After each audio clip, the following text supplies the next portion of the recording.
Is hi, Letty. There I am. Hi, Hi. Ines. I was already sharing that the topic for today was how can you help a friend with an autoimmune disease? Yes, that's what we're talking And about today. exactly. And I wanted to, what I'd like to share is actually the role that family or friends can play in helping a loved one who has an autoimmune Mm-hmm. disease.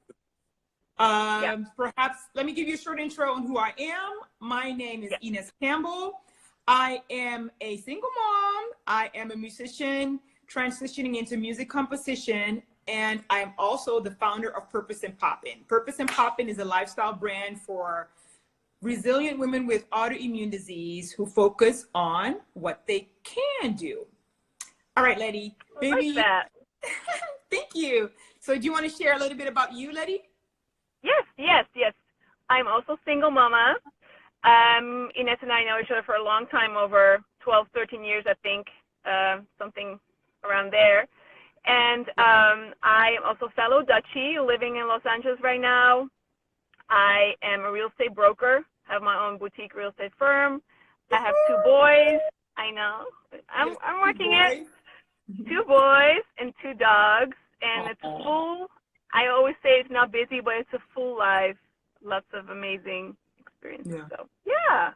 And I'm Cool. happy to be here and to explore more about how it can be of support and just learn more about being a friend or family member and having someone around you, close to you, that's dealing Right. with this. Right. Because the reason why this topic came about is because you, Letty, asked me this question last week Mm-hmm. after listening to these Right. Insta lives, and you do not have an autoimmune disease. You immediately asked me, so Ines, what can I do? Right. And I've had this question before from other people, Mm-hmm. from spouses, from partners, family members and friends who were like, well, we would like to have a meetup or an Insta live regarding this topic too, in order for us to find out what we can do to assist you better. So I figured, you know what, Mm-hmm. Letty, you're the girl. All right, Letty. So perhaps you might want to ask me questions. Yeah, I definitely have some questions I can start off with. I Uh-huh. think the first one that comes to mind is, how can I assist you better? How can I be of better service to you? Right, right. I do think it, of course, I can't speak for everyone with an autoimmune disease or a Mm-hmm. chronic illness, but I think the first thing that always pops up to mind for me is please also do some research on the disease that the Yeah. person has. In my case, I have SLE, lupus, and I really appreciate it when people take the time to research the disease, Mm-hmm. because it shows me that you care. You know what I mean? And I actually love it when people come over to me and say, I've read about it. Do you have all these symptoms? And it opens space for discussion. So that would be the Mm-hmm. first thing. Yeah. Like if you could do some research on your own too, instead of relying only on my words. So that would be the first thing. Makes sense. Second Mm-hmm. thing, which is really important and vital, I think, for every relationship, personal relationship, is to offer a safe space with no judgment. Mm-hmm. And I think you Right. should have that with any kind of relationship. But when a person finds out that they have an autoimmune disease, their life changes completely. So it's nice to Mm-hmm. then reinstate the relationship by saying, it's really important for me to have this safe space where you won't judge, which you do Right. perfect. You're great at I that. I try. I try. appreciate it. Thank you so much. Because I feel that, and I've noted that other people with autoimmune disease have the same thing sometimes. We Mm-hmm. don't want to come over like Debbie Downers or people who Right. complain a lot, and the whole doom and gloom thing, but we are suffering. We do have Yeah. to go through pain on a daily basis or Mm-hmm. prevent ourselves from getting flares. So Right. if we can have that safe space where we know there will not be any judgment, Mm-hmm. that helps a lot. And you're good Right. at that. You're really good at that. Well, I think also Yeah. for me, it doesn't sound like complaining when you do it, because you're very, I feel like you're always very factual and you know that, okay, this is temporary. But I Mm-hmm. think it's important that you you take a moment to recognize that. And then for me, it's sometimes I need a reminder. Because you're so strong. And, you know, like, I need a reminder. I'm like, oh, not like I need it, but it's just like, it's just hard sometimes to see that you actually have that, because you don't let it take over. You don't let it be at the forefront. So yeah, but it's that, and that's my mistake, and I need help with that. I cover it up.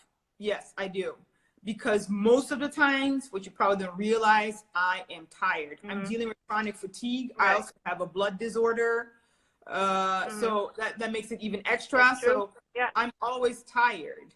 But yeah, you're right. I do put on the mask, and my thing, what I need to learn is I need to show my limits to you quicker.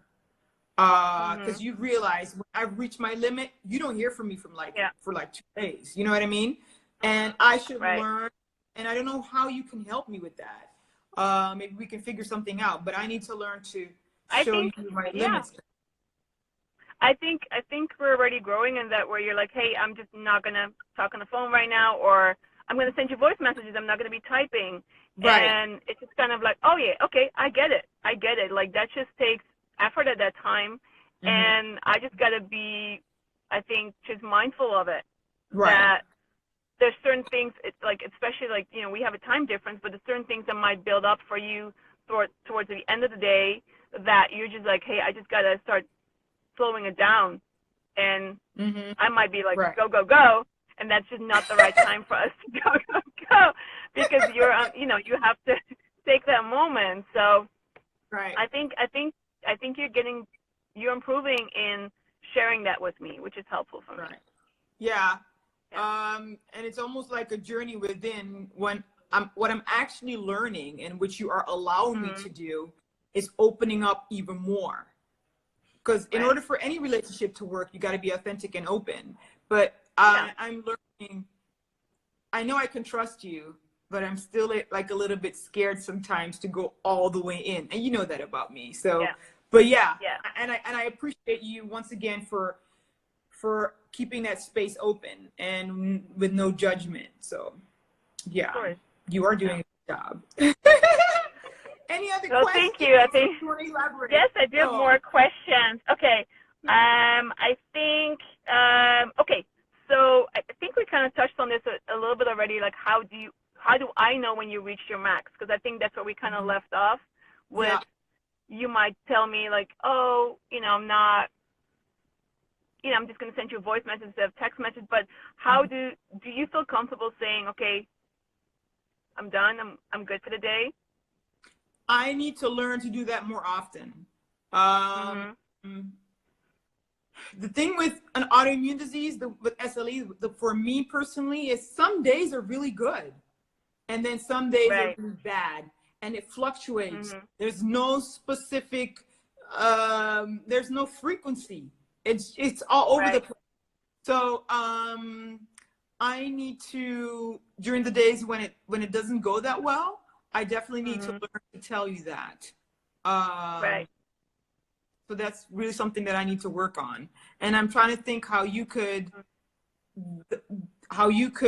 assist me within that is when you are familiar with some of my symptoms, like for example, the sun, you'll know that if you walk in the sun with me for a couple of hours, I'm probably the next day, or even that same night, I'm going to flare up.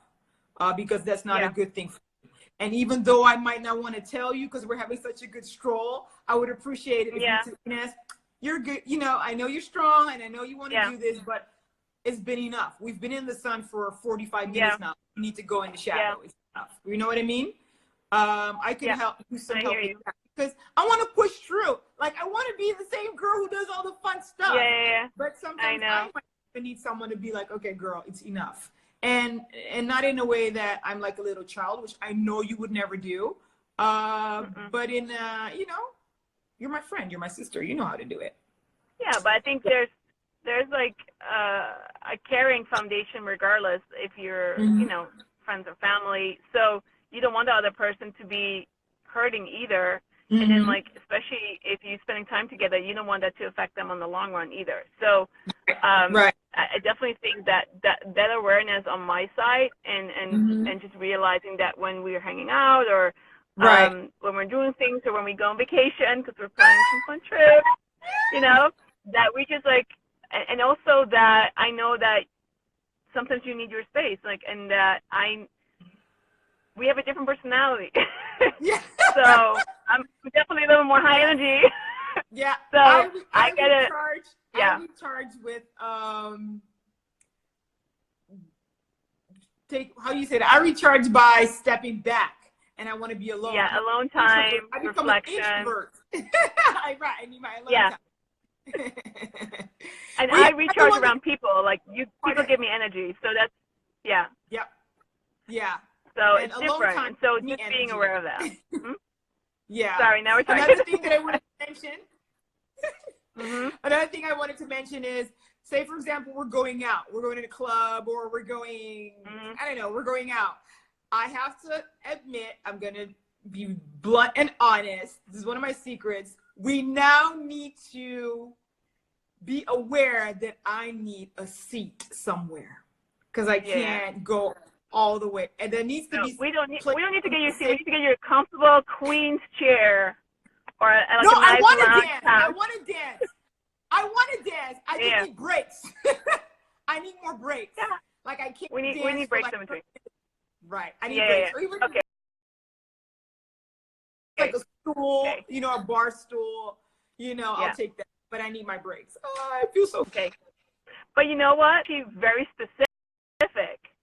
That's very specific. It's like, look, if we do like something active, I need to be able to take breaks in between, and there needs to be like a chair or a seating area where I can just recharge for a little bit. And that's like super specific, but that's good for me to know when there is something busy going on and there's an event where I know there's going to be standing involved, that I just keep that in the back of my mind. Like, hey, Vanessa's joining me. This is something that I just need to be aware of. And I think that the best thing you can do is verbalizing it, because it makes me just more aware. And then like to have that open communication. At some point it's going to become second nature, because your diagnosis is not that old. It's fairly new, and so there's an adjustment period probably for everyone around you. But I do know that this is very much helping me and just being mindful in those moments. Yes, yeah, and I appreciate you. I appreciate you. It's about you. It's not about me. No, but it's actually I really feel that this is also about our friendship. You know what I mean? And it shows how good our friendship is. So we can actually discuss such an important topic. Yeah. And I feel it can even deepen our relationship, because like I said before, I need to open up to you even more in order for this to work, you know, or else what's going to happen is, if I don't feel safe, you don't feel safe to communicate with me. Eventually relationships then they end, you know what I mean? And I don't want our relationship to end. Yeah. I think that's important from both sides too, because if there's a safe space and you don't feel judged, then from both sides there's more openness, willingness to be open. And if if you have a feeling that it might not go over well, like, you know, some decisions I might make you don't agree with, but I know that you won't judge. You'll be like, Letty, you won't judge. And I'm like, okay, I know for a fact that I can tell you everything, and that you will have my back regardless. And I feel the same way about you. But now it's just like, it's with a whole different dimension of just keeping in mind that, you know, I don't even want to call it limitations. There's just certain things that you know, are more mindful of right now about, okay, just taking time and just, you know, taking breaks. So. True. Yeah. Yep. Let's see. I'm looking at my list for the next question. Okay. Okay. Biggest misconception was something that I thought about, where, you know, I did read up about lupus, and I know that, you know, knew about your blood disorder, because I know when that kind of happened, you know, we talked about that. But as far as misconception, I think there's just, you know, there's a lot of levels of, you know, degrees of SLE and lupus. Right. And I think the biggest misconception is for me, because I can't speak for everyone else, I Mm-hmm. remember when I first told you that I SLE, and I love you, I know I love you, so I can say this. You said, well, I know somebody else with lupus too, and she's still running marathons. And I'm thinking, girl. Did I say that? I know I you try to remember. cheer me up. I know you try to cheer me up, but right now I can't even move on any medication, and this is not really what I want to hear, because this disease appears differently, for everyone. It's individual. It's some people can run marathons, and then the next month they're in bed for a month, or some people can run marathons every week. You know what I mean? So it differs per person. And so I think the misconception is that lupus, it looks the same for every person, and it doesn't actually. Got it. Some people don't even have flares for years, and then all of a sudden they have flares again. Yeah. And then I'm pretty sure there are probably some other ones, but these are the ones this is the one that came on top of my head. Yeah. Okay. Yeah. Okay. So do you want to go over? We touched on this. Yeah. Well, I have Go one ahead. more, because I keep an eye on the time. Okay. I cannot even see the time right now, but and I think we touched on this earlier. Like, how has this affected other friendships that you have? Oh, I've noticed, because I'm all about quality over quantity nowadays. The relationships that you could consider to be toxic, or they would take out a lot of my energy. Those are the ones that are just they drifted out of my life, or I had to cut them immediately. So whatever is left are quality relationships, and I appreciate it. I like it this way, because I have to be cautious with my energy and what I'm giving. So yeah, you do see a change in friendships, absolutely. And I was speaking to another lady the other day, and she was saying that she hardly has any friends left, just a few family members. And she's in the house all day, every day. So yeah, it does change your life, but I kind of feel that it changed it for the good when it comes to friendships. At least I now have friends left who I know are awesome. They're like top priority people that I want to hang out with. And then when you meet new people, you become more selective with wanting them to be in your inner circle or not. Yeah, definitely. Also, I think if there's no understanding about having, living with an autoimmune disease, and there's just, from the other side, there has to be some kind of a different approach, I think. Just there has to be, like you said, also safe space, and there's just certain things that you want to make sure you create for each other to make sure that relationship still continues to grow. Yeah, and honestly, I think in any type of relationship where you want it to move forward, you both need to grow anyway, regardless if the person has an autoimmune disease or not. You know what I mean? Exactly. It's like this transformation that we have to make in order for this relationship to continue. You have to deepen it. And I feel that a disease, in my case, an illness, pushes you even more to make that transformation, to grow together. So yeah. And I really feel that what we're already doing the encouragement. I mean, we're already giving some great tools on how to go with this further. So yeah, what could we offer the viewers besides, of course, our personal experiences?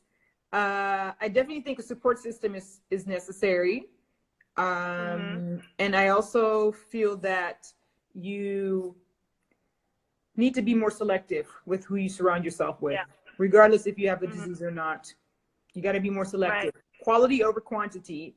And I need to learn, especially after this talk with you, I need to learn to ask for help, or show you how I'm really feeling, like if I'm reaching my limits. Opening up more to you. Anything else? I think from my side also, you don't want to be asking all the time, like, how are you feeling? How are you feeling? Can I help? And so, because you don't want to be like, you don't want to bring it to the forefront every time.